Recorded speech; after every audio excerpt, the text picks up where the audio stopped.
Now, the way forward, and I mean, just touching on Stuart Baxter, I mean, what's his situation now? Yeah, so he says he's going back to Sweden just to relax. He has been linked extensively with the clubs in Turkey. He also has come out and said he'll coach again in South Africa. It's not certain, but it will be interesting to see where Baxter goes. I can't see him right now coming back to South African PSL side, so probably somewhere ends up in Turkey for a season or two, and then maybe we'll see the return of Baxter, who's been very successful in the PSL. I think it's only like one or two clubs that can afford these services right now. So with the likes of SuperSport United already have Gordon Egerson, he's has a plan at United.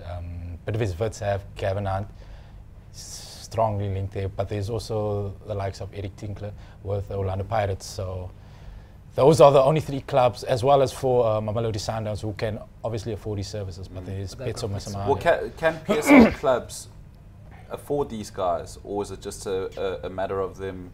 In Kune's case, just poor money management, yeah, hoarding their stash. What is it? In Kune's case, I'd like to believe that three clubs can afford him, but at the present moment, we're only saying that Mamelodi Sundowns can afford his salary.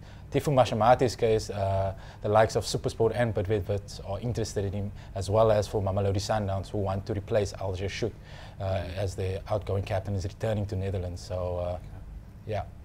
I think that Chiefs can definitely afford to keep them. You know, I think there's things going on behind the scenes. There's been talk of Bobby Motong and Kune falling out.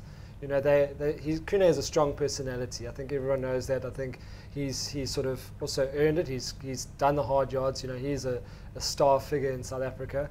And you've got to pay the stars what you want. I mean, can you imagine Chelsea losing their Courtois, Diego Costa, Cesc Fabregas and John Terry all at once, and Mourinho? I mean, I think England would explode. So I mean, I don't know why there's not more of an outcry from Chiefs fans saying what is going on at our club. Can we get some answers more than we're not going to be held ransom and these guys wanted too much and it was this agent's fault? Because it just seems to me like there's a lot of excuses coming out of Chiefs territory.